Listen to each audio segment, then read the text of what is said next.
Adolf has a 92% approval rating. Did a monkey ever land on the moon, or did a monkey just circle the Earth? I've never heard of a skinny Farouk. Operation Fat Fucker. We're going to gloss over what a bit of both means for an arranged marriage. How does that work? Commonwealth, the former empire, now Commonwealth. Is it relevant? Probably not. But why not give this part a shot? Stay tuned. Here comes Uncommonwealth, the podcast. And we're live from the Uncommonwealth virtual studios. It's time for another episode of whatever we do here. All right. Okay, guys, I've got a fascinating world leader to talk about today. Possibly one of the most interesting leaders in all of recorded history. Please let me know if you've heard about this leader. It is none other than King Farouk of Egypt. Whoa. If you don't know about him, no. I'll get into some details. He's basically the last monarch of Egypt. He reigned from 1936 to 1952. And amongst his many eccentricities, one of them is that he is a kleptomaniac. He steals shit. And one of the things he is famous for stealing is... Great definition of kleptomaniac, by the way. I believe that's in the, what's it called? The Webster's? The Urban Dictionary definition? The book of, I don't know. One of the things he's I think it's travel agent. Travel agent is what you're looking for. Travel agency. Deep pull, Adam. That's going to be tough for the listeners. Love it. Call back from 6.5 months ago.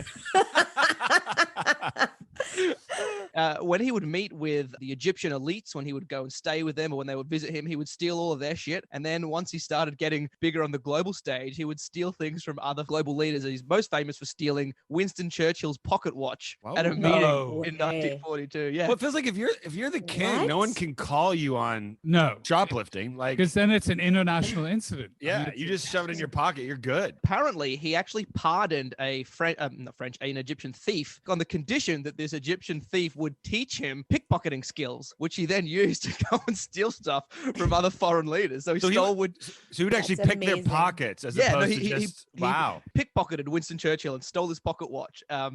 The snapshot of his rule was that he was originally beloved by the people, but over time he ended up being hated by the populace, largely because of his lavish lifestyle and his gluttony. And he ended up being overthrown and exiled, and he died in Italy, where he lived in exile. So after he became king, initially people liked him, but then he lost interest in politics. And because he was really wealthy, he just started living this lavish lifestyle. He would travel around Europe, spending millions of dollars. He'd go to casinos, gambling, spend all of his time at nightclubs. He was a massive womanizer. He would sleep around despite being married. Was it an arranged marriage, or did he actually get to pick his wife? It was a bit of both. So he's basically... We're going to gloss over what a bit of both means for an arranged marriage. How does that work? I think that's a bit of both. Oh, okay, let's just accept that. No, I think that his mum, who didn't come from the elite class, she picked. It was controversial because he didn't marry one of the elites. He married a commoner, but his mum had picked the commoner. Maybe there was like a joint decision. That's kind of how it's described. When he was eventually overthrown. How did they get rid of him? A military coup.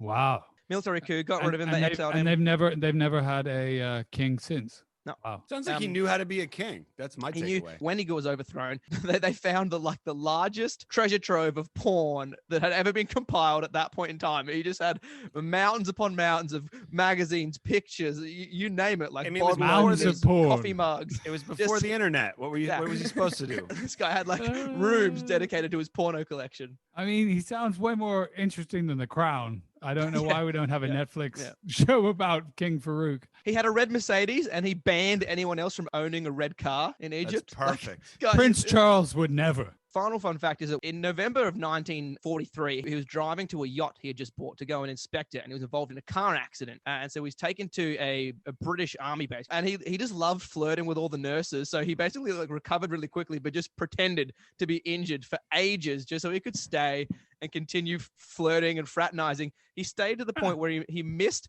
the Cairo conference. So the conference is in Cairo. He missed it. Roosevelt turned up. Churchill turned up. He missed it just because he's hanging out at some random field hospital to flirt with these hot nurses. But he was ugly, you said? He was very handsome when he was a kid, but he he was so gluttonous that he became morbidly obese because he would just eat Oh. mountains upon mountains of food. I've never heard of a skinny Farouk.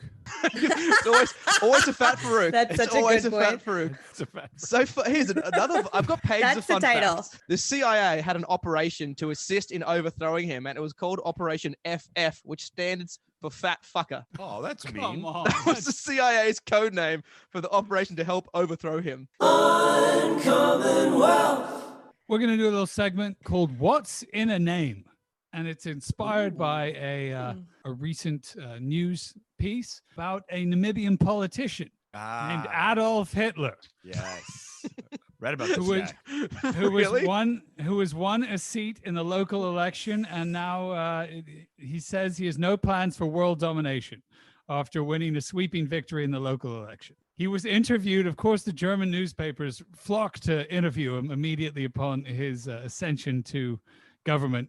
He insisted he had nothing to do with Nazi ideology. Adolf, like other Germanic first names, is not uncommon in Namibia, which was once a German colony. I mean, putting those two names together. He admitted that his father had named him after the Nazi leader, but said he probably didn't understand what Adolf Hitler stood for. God. As a child, I saw it as a totally normal name, said Mr. Anuma. It wasn't. Wait, is that the dad? No, the son who won the. Why is he Mr. parliamentary Anuma? seat. Isn't he Mr. Hitler? His middle name is Anuma. Oh, It wasn't until growing up that he realized that Hitler wasn't such a swell guy. He What says his year wife. was this? Just This was a now. week ago. This was a week ago. Shut up. Yeah, this just Yeah. happened. No. There are fewer than 1,675 people in the U.S. with the first name of Adolf. There are fewer than 124 in the U.S. with the last name of Hitler. And there is only one person in the United States named Adolf Hitler. But there is And one. But there is one. Yeah, I was gonna. And So it's a 4-year-old baby girl. What? shut up. These parents need to be arrested. You got to name your daughter Well, they're Adolf. obviously white supremacists. And we found out about it because her parents called into the local ShopRite to get her name written on a birthday cake, and the ShopRite refused. So there was the big hoo-ha in the news. They were saying, Did they refuse because Adolf is a boy's name? no. Too hipster. Her parents told the local papers they need to accept a name. A name's a name. Isn't going to grow up to do what Hitler did. Her mother, Deborah, said she phoned in the order last week to Mother is ShopRite. Deborah. Deborah, It's- for Hitler. Deborah and Where- Steve, and they had Deborah they named and their Steve daughter Adolf. That's Where crazy. in the U.S. is this? She told the Tennessee? New Jersey. Really? Wow. So the spokeswoman for ShopRite defended the supermarket, saying that the Campbells had similar requests denied at the same store the last 2 years because they've been asking for swastikas on other cakes. Okay. Pieces of And- the puzzle are starting to come together now. The ShopRite spokeswoman declared these requests as inappropriate. The Campbells ultimately got their cake that they wanted, though, with little baby Adolf Hitler on it at a Walmart in Pennsylvania. A Walmart spokesman told the Checks out. Associated Press, in light of the recent incident, the company would review its guidelines regarding cake decorations and requests. Imagine this couple, like, they get pregnant and they're like, sweet, we're going to name our kid Adolf because we're Nazi white supremacists. And then it's a girl and they're like, screw it. We're going to name her. We're going with They're the name Nazis, anyway. but they're also progressive. And But Yeah. she can go by Addie, which is kind of cute. Little Addie Hitler. It's very, not very so cute bad. Hitler. Very Oh, cute wait, Hitler. is their last name is Hitler? Or did they change their name? It feels Yeah, like 'cause those are he's the kind of people Campbell, that right? change their name. I know there's 124 people in the U.S. with the last name Hitler. I don't think you're Yeah, allowed but what's the to- chance that your last name is Hitler and you're a white supremacist? Pretty That Pretty- seems like Pretty good, but there is That's not pretty good. there is one Hitler who's a direct descendant for sure of Adolf Hitler on Long Island, and he does not approve of it. He doesn't like it. I remember reading an All right. article about like the 5 remaining blood relatives, and they've just disowned the whole thing. They actually none of them have had kids. They want the bloodline to Yes, end. the one on Long Wow. Island Yeah. I didn't hasn't know had that. any That's children. Yeah, they like made a pact. They like, made a pact. 20 years ago, never to have Intense. kids. Wow. So a few final thoughts on the name Hitler. It's the 102nd, 147th most common surname in the world. So it's not too bad. It's So it's mostly no Mohammed, is what you're saying. No, it's no Muhammad. but it's up there. 102,000. That's not so bad. It's mostly prevalent in Nigeria. There's approximately 4,615 people named Hitler in Nigeria. But so Nigeria is number one with thousands of people named Hitler, and the second place is only 191 in India. There's a website where they rate baby names. And quickly, with my final dying gasp, I will say that Adolf has a 92% approval rating on babynameshub.com as a name. Jimmy had 100%. James, nailed it. 93. James 93. Piers had a 93% approval rating. Adam had a 92. So you're tied with Adolf. Adam, there you go. What is this rating system? And What are the criteria? our darling Catherine came in at 50% approval. Oh my God. We break hearts. Catherine, no good. 42%. No lower good. than Hitler. Uncommon wealth. It's time for something we haven't done in a while. Catherine's stupid question. Catherine has some questions. They might be smart, or they might be dumb. I've been And waiting for this to come one back. comes from a meal that Jimmy and I had a few nights ago. We were eating KD, or Kraft mac and cheese, Ooh. as you will call it in other countries. We call it KD up here. And we started to talk about the history of mac and cheese and why KD is called KD in Canada and not Kraft mac and cheese anywhere else. So is this segment about how you and your husband have run out of things to talk about? This was probably our best Hey, honey, where conversation. do Why you had the since, baby. Okay, we have a Ah. small baby, and we were like, "Wow, we really had a great dinner tonight." So, Jimmy, in Australia, they don't call it KD, right? In Australia, mac and cheese is not a meal you eat above the age of 7. It was a very like, I'm not very joking. Sophisticated of It's you. it's a kid's meal. When I came to America and it's a side dish at every restaurant, I was honestly dumbfounded. I was like, what the? It was the equivalent of a jar of applesauce as a dish you could order. It's children's food, but in America, it's like an actual dish. According to my research, All right, there are Jimmy, people all in right. Australia who eat it. Jimmy's Yeah, children. Jimmy's too good for us. It's at supermarkets. You just Jeez, don't. ever since he got his learner's permit, he thinks he's like, Like an adult now. Okay. All right, You sound like an well- Adolf. For the benefit of the listeners, I successfully passed my driving learner's test this morning to finally get my American he's license. very proud. Pretty proud of myself. Okay, so there's a lot of interesting history about KD, and I'm going to call it KD because that's what we call it in Canada. Adam, I assume you called it KD I growing called it up. Kraft dinner. I didn't know the Oh short my form. God. The Oh, is that Mueller what house. is that what it stands for? Yeah, KD stands for Kraft dinner. Craft dinner. Oh. Oh, I'm sorry. Did I skip that? Yeah, you skipped that. Okay, so the inventor of Kraft dinner was James Lewis Kraft. So he's the founder of Kraft Inc. Interestingly, Kraft was originally spelt with 3 F's, but it was considered too German looking. It wasn't popular at the time, unlike Adolf that continued to prosper. 3 F's Um, is an overkill. Still got a higher approval rating than Catherine. Yes, we know, but maybe not Catherine. Kraft was somehow on a business trip in St. Louis, and he saw a guy selling pasta in a bag on the side of the road. This is early 1900s, with a side and another bag of cheese. And these were like selling well. And he at the time worked at a cheese manufacturing company. Well, just for our listeners, pasta is pasta. Yeah, that's what I was stuck up on. Yeah, I can see it in your face, Jimmy. Pasta. Pasta. That's how we Pasta say you it may up know here. as pasta. Wait, how do you say it, Piers? Pasta. Pasta. Okay. Yeah, but when he says the Um, A, it didn't take him 17 seconds to say it. Ah. Okay, so Mr. Kraft found the salesman that was just like selling a box of pasta and a bag of grated cheese, and he had a light bulb moment, and he was like, I know, we need to figure out how to make cheese so that it lasts longer, so that it's not going bad, because that was the original problem with cheese, especially in the early 1900s. And so he eventually was the first person to get a patent for processed cheese, which was the big win for Kraft. The business was struggling in the early 1900s, but then wartime came, and because the cheese could last longer on the shelves, it became a really popular wartime food. So in 1937, he was the first to sell the box mac and cheese, and then in wartime, it became a smash hit, and they sold millions and millions of boxes. I like that you That was describe it Kraft as if mac it's and like cheese. a hot musical. It became a smash hit during the wartime. Like Do it's you think Hamilton was hot? just- Kraft dinner in 1937, baby. it dominated the Billboard charts that year. Okay. Makes sense though. This is the exact same story as Vegemite. It was like during war, it was in the But rations. and much that's what. tastier. Right. That's- How dare you? So, yeah, but he was a pretty entrepreneurial guy. I mean, when he started, he was selling it just from a horse-drawn wagon, and eventually built all these factories and built this company to be obviously pretty massive. And he ran the company until 1953, until he died.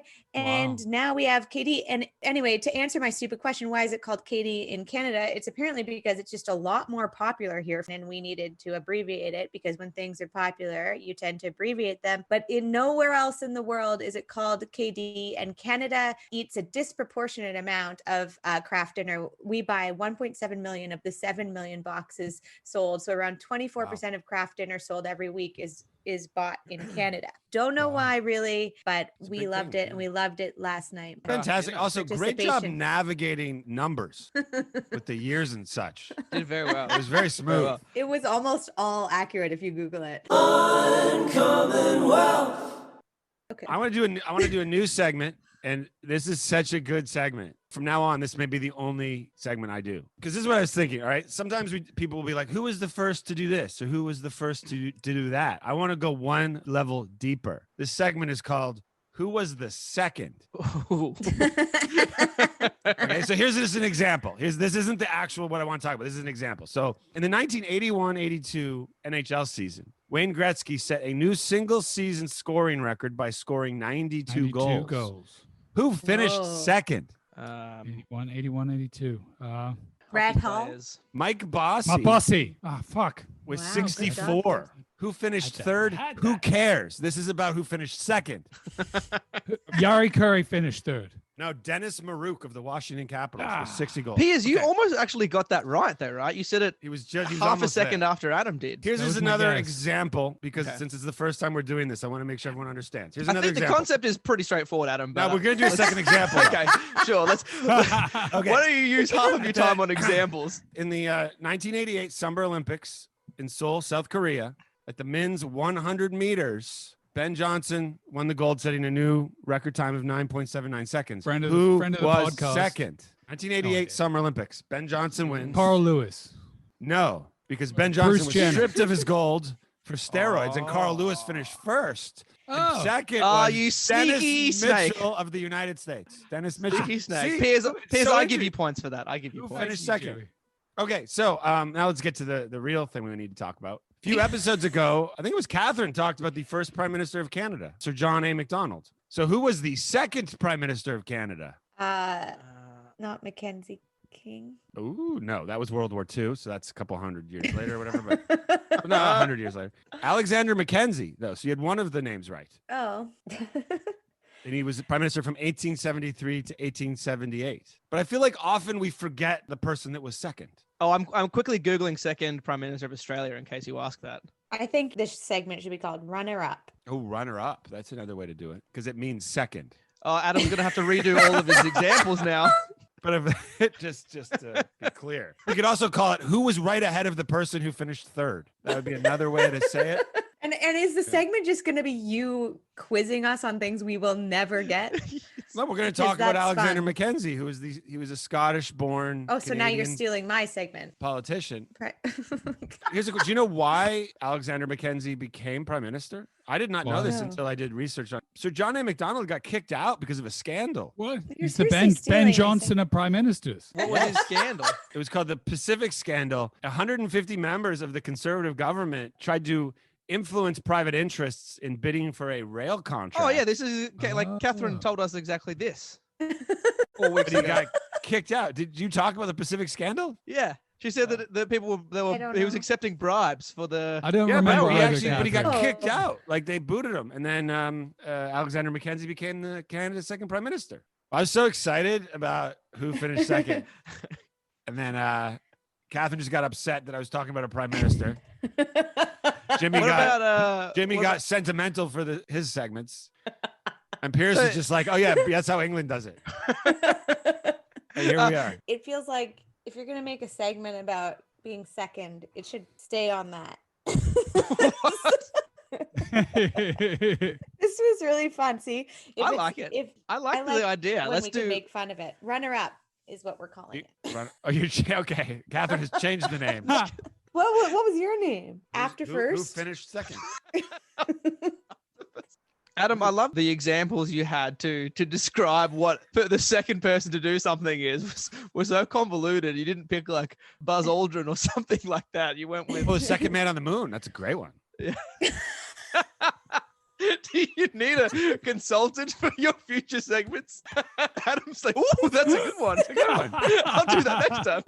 Did a monkey ever land on the moon, or did a monkey just circle the Earth before they Well, launched? So, I think it's a circled dog. the earth. It took a No, it was a dog and monkey. It was a was monkey. there It wasn't a too? dog. There was Adam, a you're- dog too. Was it The the Russians Soviets sent that a sent dog. up the dog, and the The Yeah, Soviets, Americans sent the up a monkey? Soviets sent up animals. You're thinking I thi- Planet of the Apes, Adam. I No, think no, we they did. sent up a dog. No, They I sent think up you're right. I think you're right. The Soviets sent up a dog and we sent up a monkey. Yeah, yeah. Soviets definitely sent a dog. I wonder which was second. See what I'm saying? This is fascinating. Who was the second dog in space?